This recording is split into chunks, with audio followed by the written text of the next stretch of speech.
Assalamualaikum warahmatullahi wabarakatuh. Bismillahirrahmanirrahim. Alhamdulillahi rabbil alamin.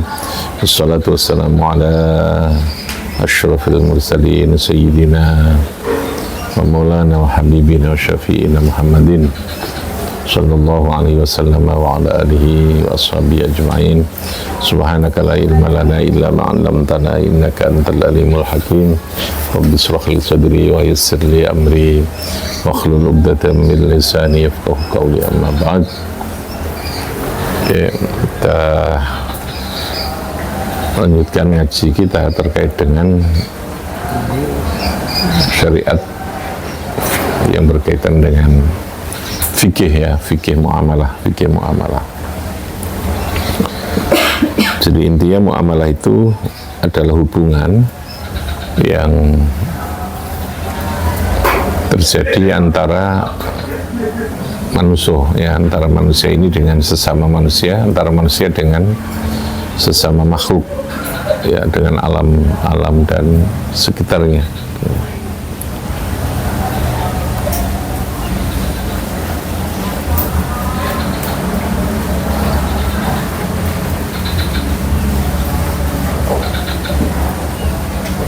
Jadi pola hubungan atau interaksi yang terjadi itu memerlukan adanya hukum atau aturan, dalam bahasa agama namanya syariat.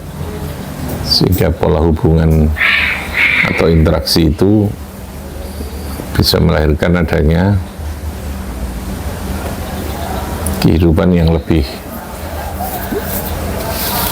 damai, ya, yang lebih harmoni, yang lebih manfaat di dalam kehidupan itu. Jadi di luar hukum itu nanti ada namanya etika yang disebut dengan adab atau akhlak, ya. Nah, terhadap hubungan kita dalam hal memenuhi kebutuhan, di sana ada ketentuan hukum atau fikih yang mengatur bagaimana hubungan itu kita lakukan. Jadi kalau hubungan itu terkait dengan kebutuhan kita untuk mendapatkan sesuatu hak yang berkaitan dengan materi, maka kebutuhan untuk mendapatkan sesuatu hak yang berkaitan materi maka akan memunculkan hukum namanya hukum jual beli. Hukum jual beli, hukum kerja yang disebut dengan ajir, ujroh, ada upah, ada pekerja.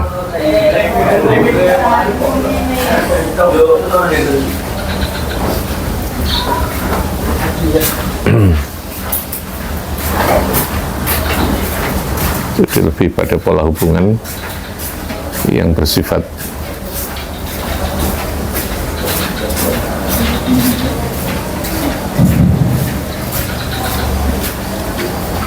keseimbangan, ya.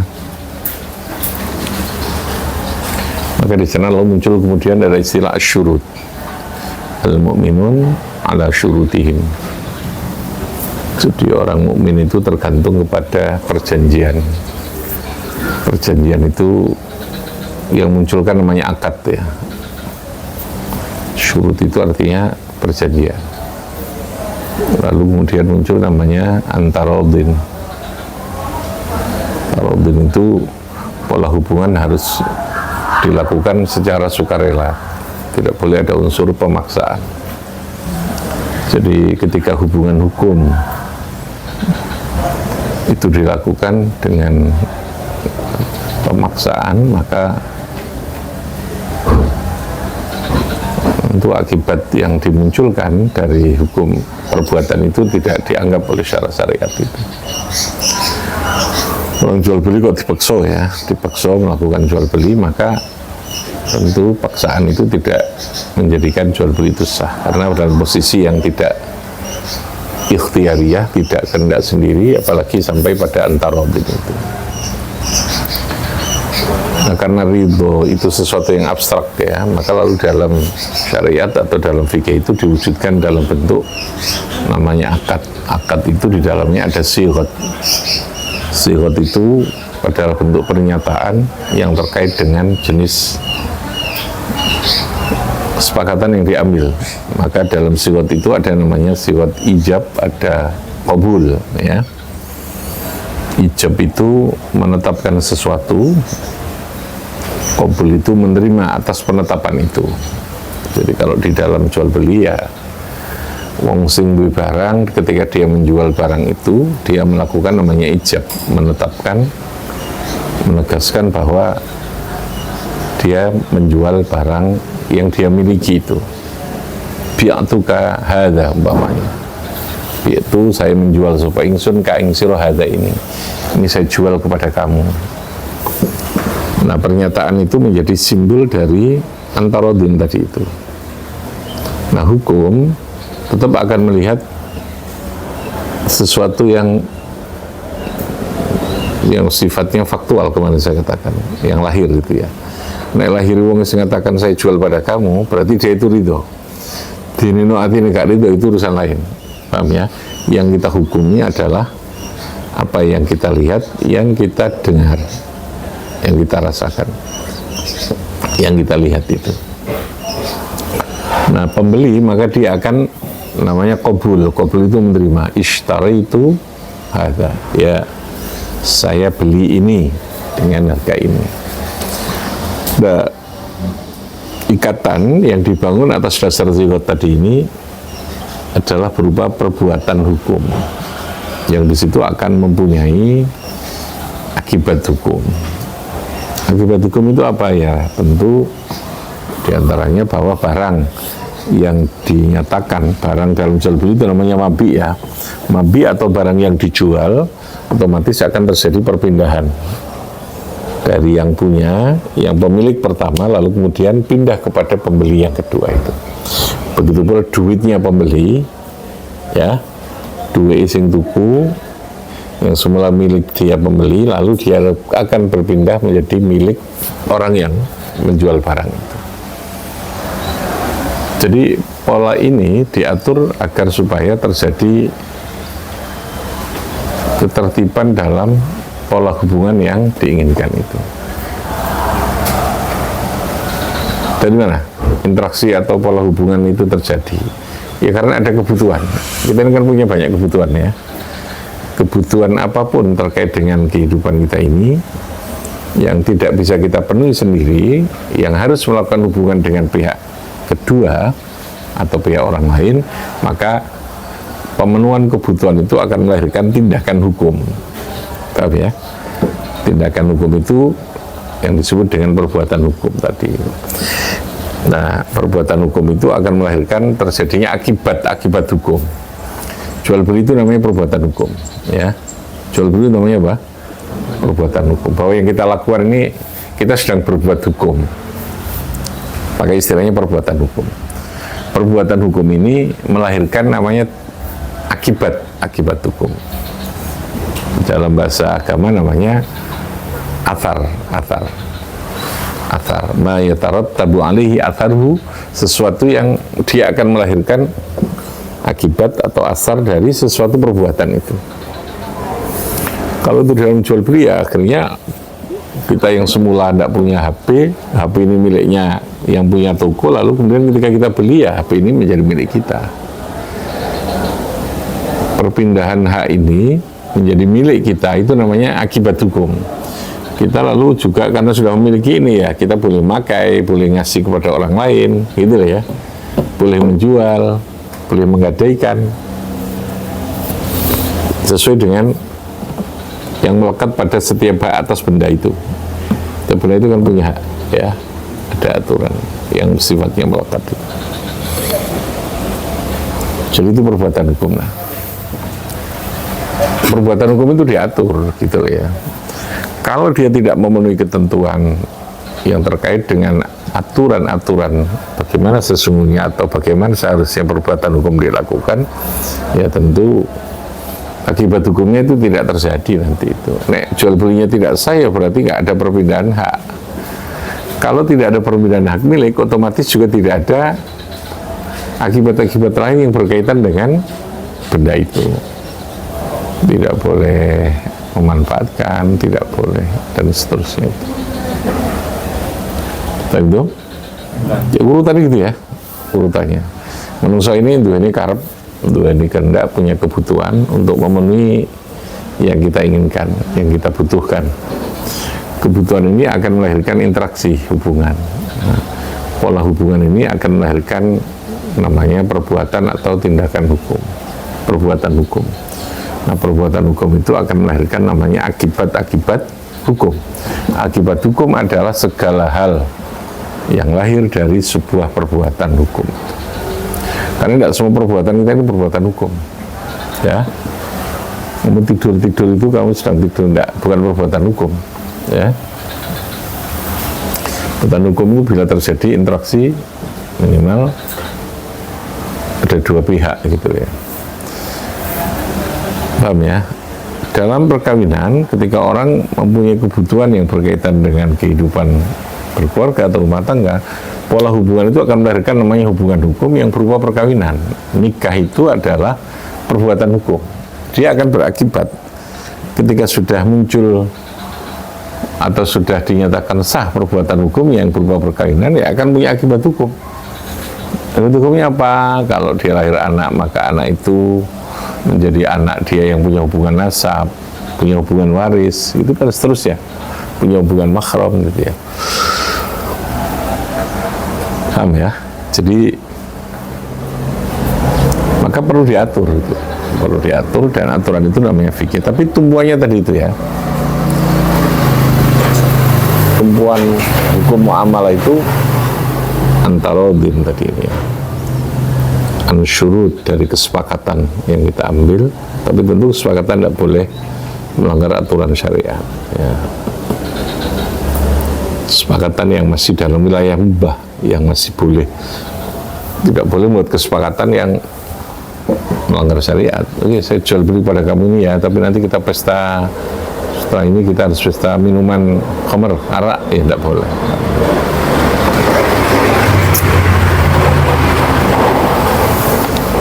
Oke, silakan. Ya, Mas Syafii, yang saya tanyakan mengenai ijab kabul tadi, ada antara saling ridho, saling legowo. Apakah ini juga berlaku di perkawinan ada? Jadi kalau semua ada yang terpaksa, kawin paksa, lain itu ijab kabulnya tetap sah. Jadi ya, maka tadi saya pertegas lagi ya, pengertian antarodin itu menjadi prinsip, tetapi prinsip itu diwujudkan dalam bentuk sesuatu yang faktual, yang ketok. Apa ketok itu? Ijab kabul tadi itu. Kalau sudah ada ijab kabul, berarti orang itu dinyatakan antarodin, baik di dalam dirinya ridho tenan apa ora. Paham ya? Jadi kalau orang sudah jual beli mengatakan saya jual pada kamu, ya saya terima. Aku saat ini mau yo gak lego gak ridho. Kalau itu gak batal berarti enggak, tetap enggak. Jadi antarodin itu substansi, paham ya? Paham ya? Apa namanya? Substansi. Karena sulit sesuatu yang abstrak, hukum tidak bisa bicara pada sesuatu yang abstrak, harus faktual. Faktualnya apa? Antarodin diwujudkan dalam bentuk apa? Ijab kabul. Dalam bentuk apa? Ijab kabul. Dalam bentuk ikatan yang berupa pernyataan itu. Paham ya? Pernyataan itu.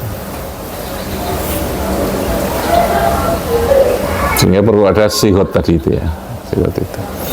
Tapi kalau umumnya orang sudah kawin, dia mengatakan, ya saya kawinkan kamu, saya kawinkan pada ini. Tajanya aku ora gelem itu tadi. Ya tidak apa-apa, tetap sah, sahnya. Tetap apa? Sah. Karena secara hukum yang dilihat itu adalah zahirnya. Zahirnya dalam hal ini apa? Ijab dan kabul tadi itu. Apakah yang penting tadi ini ya, tentu sudah memenuhi persyaratan tadi ini. Sudah tidak lagi bicara yang abstrak kalau sudah begitu. Nah, makanya saya katakan tarodin ini prinsip dasarnya harus saling adalah perwujudan antarodin itu apa? Dalam bentuk sewot tadi akad itu ya. Akad itu perjanjiannya itu wujudnya adalah dalam bentuk ijab kabul tadi itu. Ada sihot yang bersifat menetapkan diri atas sesuatu kepada orang lain. Orang yang diberi penetapan dia akan menerima, namanya kabul itu. Oke, saya sebagai wali dari anak saya mengawinkan, gitu kan, anak saya bernama ini kepada kamu. Namanya kan menetapkan apa? Bahwa anaknya ini dikawinkan kepada kamu, pada laki-laki ini. Kemudian laki-laki itu menjawab, qabul namanya jawaban itu. Ya, qabil itu saya terima. Ya.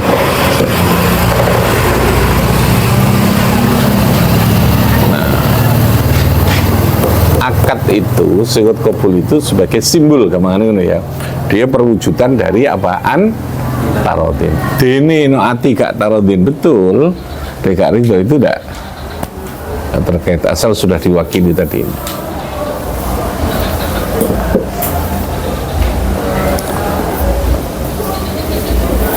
Sama dengan begini, orang jual beli barang yang dijual kan harus milik sendiri.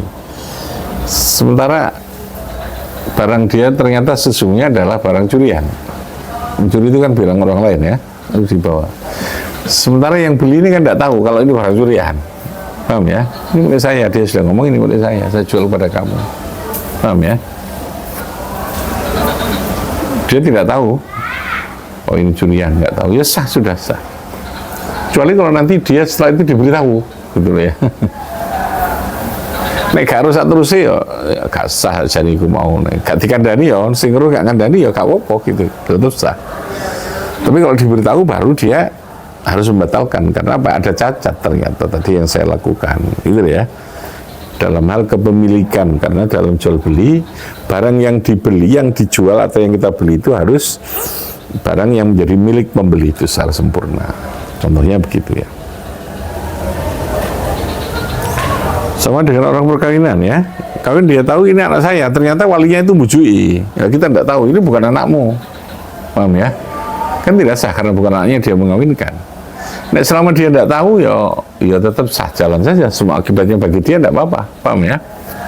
Ya dosa kan walinya. Dini kok seru ya kudu dibatalno, paham ya? Karena dalam akad tadi terjadi apa? Cacat, terjadi kekurangan yang berupa ketidak ya benaran dari apa yang dia lakukan. Oke ya, jadi tarodin tadi itu ada simboliknya, ada bentuk perwujudannya. Apa perwujudannya? Berupa sikut apa? Ijab dan qabul tadi itu semuanya. Oke, ada lagi? Ya kan? Ayo, Ibu Tri, lihat.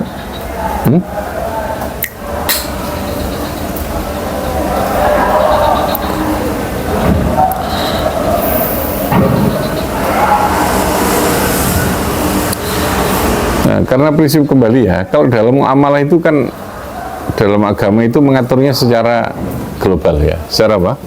Global. Maka tadi perwujudannya tadi al-mu'minun ala syurutihim. Jadi kita bisa membuat bentuk kesepakatan yang kita kehendaki itu. Dengan catatan tadi ya, tidak saling merugikan, tidak ada gharar. Gharar itu artinya unsur penipuan, ya. Nah, biasanya kalau saat ini kan karena sudah zaman model online gitu ya, zaman onlinean, maka yang memastikan bahwa sesuatu itu betul-betul baik, benar, milik dia, itu ya sistem kan, aplikasi atau sistem yang menjadi wadah dia untuk melakukan akad itu dianggap mewakili kepada orang yang melakukan jual beli itu.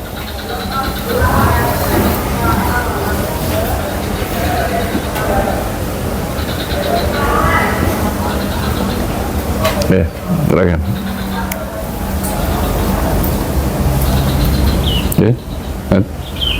Zahir B.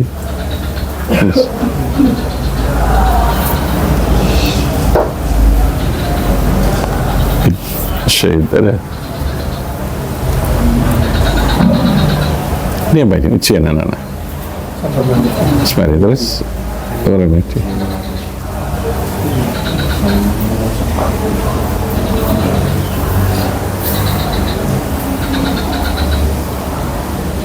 Nah, ada silakan. B, apa B? Pertanyaan. Antara ini tidak hanya dari kesepakatan jual beli saja ya, tapi misalkan ketika kita mencari guru, ada istilahnya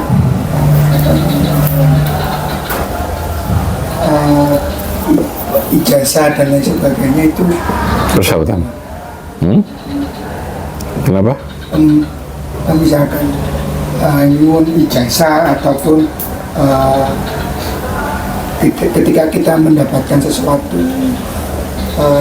kesusahan, terus kemudian kita minta tolong kepada orang lain, meskipun itu belum sesuai dengan ekspektasi, itu juga sama bisa dikatakan sudah sah atau seperti Enggak, maksudnya apa? Pertanyaannya lebih selesai. Orang ada kesulitan, apa? Ya, apa? kita minta tolong kepada orang lain, misalkan karena kita kesusahan, tapi Susah itu apa? susah ya, mungkin saat ini ada bencana gitu Pak, kalau di Sumatera, tapi respon dari yang dimintai tolong itu sulit, karena tapi sebenarnya dia bertanggung jawab atas bencana itu sendiri. Nah, apakah ada kesepakatan di situ untuk harus dilaksanakan, khususnya yang bertanggung jawab yang melakukan kerusakan itu, ada jual beli di situ?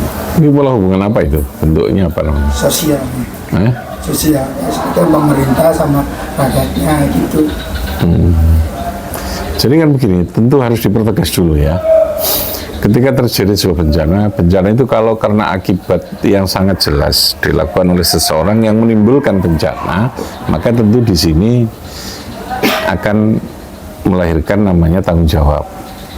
Seseorang yang melahirkan bencana tadi yang menjadi penyebab, itu dia akan punya kewajiban atau namanya tanggung jawab terkait dengan munculnya bencana.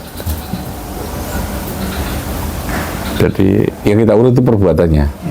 Perbuatan hukumnya ada di mana? Perbuatan hukumnya berarti tindakan dia ketika melakukan sesuatu tindakan yang berupa penebangan, yang berupa pembukaan lahan yang tidak sesuai dengan prosedur.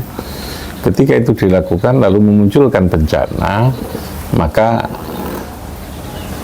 perbuatan yang dia lakukan ini yang bisa dimintai pertanggungjawaban. Ya tergantung.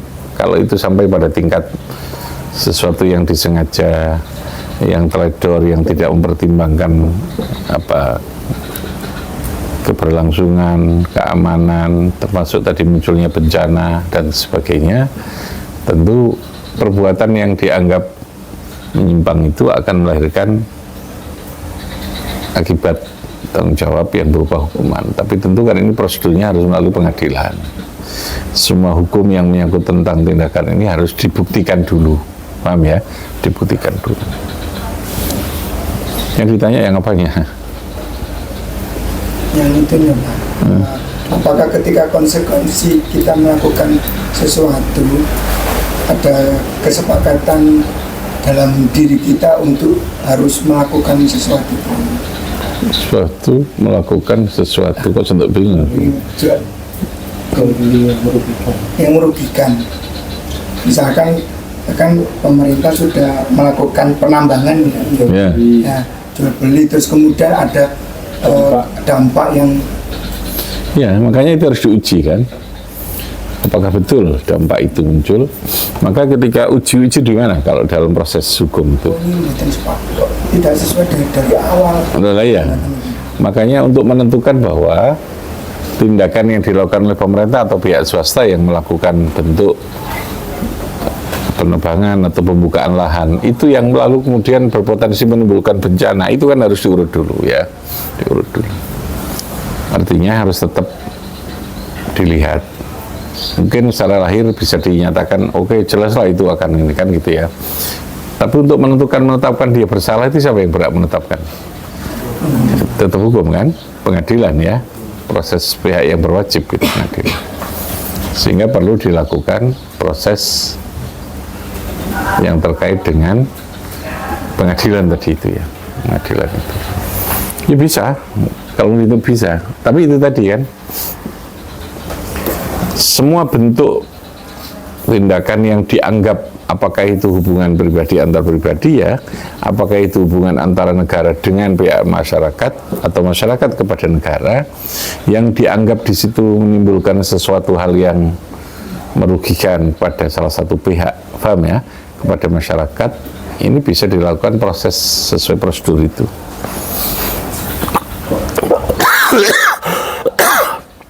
Kalau itu berupa kebijakan namanya pengeluaran izin HPH. Pengeluaran izin HPH itu kan kebijakan namanya. Karena seorang pejabat punya hak untuk mengeluarkan apa? Izin, memberikan izin pembukaan lahan atas sebuah perusahaan atau atas sebuah pribadi, gitu kan. Kalau pembukaan lahan itu ternyata menyalahi aturan, yang namanya kebijakan ya, berarti kalau tingkat kesalahannya itu dengan sengaja dia melakukan bentuk pelanggaran, ya pejabatnya bisa dihukum karena melakukan pelanggaran tadi. Jadi intinya itu sama, gitu ya. Kalau pertanyaan apakah bisa dihukum? Ya bisa semua, karena semua bentuk tanggung jawab itu akan melahirkan konsekuensi ya. Konsekuensinya diantaranya adalah kalau terjadi pensalahgunaan atas sebuah tanggung jawab atau otoritas itu, ya dia otomatis akan berhadapan dengan akibat yang muncul dari penggunaan yang disalahgunakan nanti ya, tanggung jawab yang disalahgunakan atau kewenangan yang disalahgunakan. Ya bisa dilakukan pemecatan, umpamanya kalau itu di luar prosedur hukum ya toh, oleh pihak yang mengangkat pejabat itu, paham ya? Atau kalau dia betul-betul ada bukti melakukan bentuk pelanggaran, penyimpangan, apalagi ada unsur dalam bentuk korupsi, ya di situ akan bisa dituntut berlapis-lapis sesuai dengan tingkat penyimpangan atau pelanggaran yang dilakukan oleh pejabat itu atas jabatan. Kira-kira begitu yang kamu tanya. Jadi gambarannya disederhanakan saja seperti ya, jabat, gitu, ono uang angkatnya buka lahan, gitu, lalu dia memberikan izin atas lahan itu, lalu ternyata terjadi akibat banjir, kan, gitu. Apakah bisa pihak yang terkait ini dituntut oleh masyarakat? Ya bisa, masyarakat bisa menuntut. Karena kemungkinan potensinya baik pihak pengusaha maupun pihak pemerintah yang memberi ini terjadi satu kong-kali-kong yang merugikan masyarakat potensinya. Kong-kali-kong ada yang disengaja, yang tidak. Gitu. Yang disengaja itu ya ketika kebijakan itu dengan jelas-jelas diambil melanggar tata ruang, umpamanya. Tata ruang, melanggar terhadap fungsi dan lahan, umpamanya. Apalagi lalu diindikasikan di situ ada eksploitasi yang tidak sesuai dengan kondisi keadaan yang ada itu. Masyarakat bisa menuntut itu. Nah, melalui siapa menuntutnya? Kalau tuntutan itu berupa hal yang berkaitan dengan persoalan politik ya, politik itu berarti yang menyangkut tentang kekuasaannya, mengangkat pejabat, memberhentikan pejabat itu politiknya, paham ya? Ya bisa saja didesakkan pada pihak terkait. Itu pejabatmu, menterimu, atau kepala daerahmu, ya, atau sekjenmu yang memberikan apa izin tapi tidak sesuai itu. Yang kedua, tuntutan itu bisa tuntutan hukum, paham ya? Karena memang di situ melahirkan kerusakan atau bencana secara sosial yang menyebabkan kematian, kerusakan, bisa dituntut secara hukum. Tapi tentu sekali lagi yang memutuskan dia bersalah atau tidak atas tingkat tuntutan dan dugaan itu siapa? Ya pengadilan. Nah kita ini problemnya kan pengadilannya tidak bisa dipastikan adil betul atau tidak, kan itu ya jadinya ya repot itu. Kamu jelas-jelas kehilangan sepeda motor, anak polisi lapor, kadang kan malah kehilangan mana gitu ya. Itulah bahayanya ketika tidak lagi ada penegakan sebuah hukum ya. Ketika hukum tidak ditegakkan dengan adil, maka akan terjadi situasi kehidupan yang tidak penuh, tidak ada kepastian, kekhawatiran, goncangan gitu ya. Itu siapa yang melindungi kita gitu kan itu ya. Padahal negara itu dibentuk adalah dalam rangka untuk memberikan perlindungan sebagai institusi besar untuk melindungi terhadap hak yang berkaitan dengan kehidupan masyarakat itu. Karena negara yang punya perangkat hukum, ya, dan negara yang punya hak untuk itu. Maka di tengah kewenangan dan perangkat itu dia harus menegakkan keadilan. Kalau tidak, maka akan menimbulkan situasi di mana masyarakat tanpa kepastian lalu akan mengambil tindakan sendiri. Disitulah lalu muncul namanya tindakan main hakim sendiri, tindakan chaos gitu ya. Seperti dalam limbah raya gitu ya. Karena orang tidak percaya lagi dengan institusi hukum.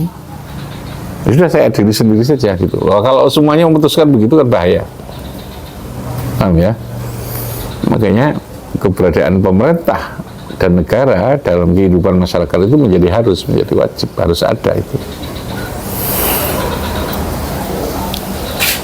Negara masyarakat yang tidak ada aturan, tidak ada hukum ya kayak apa kan?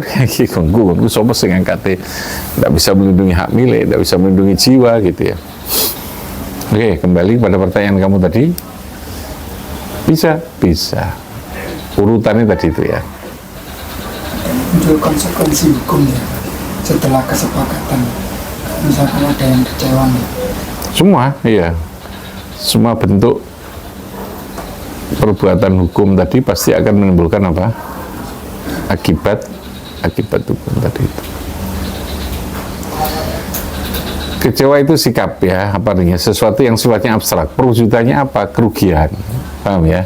Jadi tidak bisa kita lalu kemudian, ini Pak, saya lapor ya, karena saya kecewa dengan ini, saya lapor supaya dihukum, tidak bisa. Tentu polisi dan hakim tidak bisa begitu ya, jaksa tidak bisa begitu. Saya dirugikan, kalimat itu. Kerugiannya apa? Satu, duit saya diambil dia, tidak dikembalikan, gitu toh. Ini akumulasi dari sebuah kalimat kecewa, sama dengan Tarudin tadi itu ya. Akumulasi dari Ansarudin itu apa ya?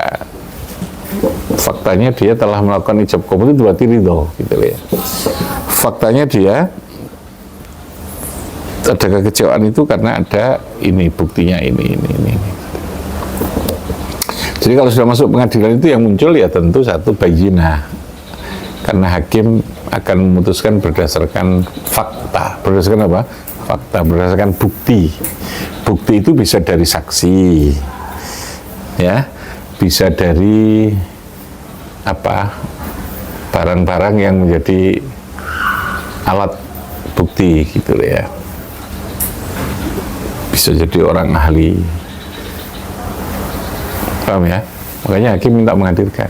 Awakmu jarane kemarin kamu diutangi lalu kemudian gak disaur, nanti saya bukti kamu diutangi, kan gitu toh. Oh ini loh Pak Hakim, saya punya kwitansinya. Oh ini loh saya punya bukti transfernya. Oh ini loh saya punya bukti perjanjiannya. Itu namanya bayyinah, paham ya? Lalu hakim melihat ini, oh bener ya, oh bukti ya, kan mesti takoni sing dituduh tadi kan. Oh bukan itu Pak Hakim, bukan inilah. Ini tanda tanganmu, podo kalau tanda tangan iki, gitu kan. Hakim itu hanya menyimpulkan fakta, gitu loh ya. Hakim tidak boleh melakukan putusan berdasarkan analisis, bukan fakta. Analisis itu gini, enggak delok iki koyoke ya nek delok kok ngene awakmu pancen potongane, apalagi melihat wajahmu wajah kriminal ya. Ini kamu berarti ini koyok potongannya beneran nak sing membunuh itu tidak boleh gitu ya. Harus ada fakta-faktanya apa? Oh gini loh, ada darah. Oh ini tanggal sekian kamu ada di sini. Oh inilah ada CCTV dan seterusnya. Sampai timbul pengakuan. Nah gitu ya. Fakta atau pengakuan namanya ikrar. Paham ya? Kalau dia tidak ada bukti, kok ada pengakuan? Pengakuan itu adalah bukti yang tertinggi. Ikrar namanya. Singakoni ya. Makanya ada BAP. BAP itu adalah wujud awal dari bentuk pengakuan dari cerita orang yang dituduh, yang sedang didakwa itu. Oke. Ya, itu prinsip dalam pola hubungan tadi itu. Nah, dari mana ya? Hubungan atau interaksi, dari mana lahirnya hubungan? Karena kita ada apa? Kebutuhan. Manusia ini punya kebutuhan. Ini kebutuhan. Kalau kita butuh makan, maka kita akan bangun hubungan namanya jual beli dengan orang yang jual nasi, jual makanan, kan gitu toh. Kalau kita butuh ilmu, maka kita akan bangun hubungan dengan orang yang menyediakan jasa belajar, jasa ilmu. Bisa lembaga pendidikan, bisa lembaga pesantren, bisa lembaga bimbingan, kursus, macam-macam. Nah, setiap pola hubungan yang dibangun, interaksi itu tadi, ketika dilakukan sesuai dengan prosedur tindakan hukum, maka akan melahirkan akibat apa? Hukum. Melahirkan apa? Akibat konsekuensi. Rabbi fanfa'na bi barakatihim wa ahdina khusna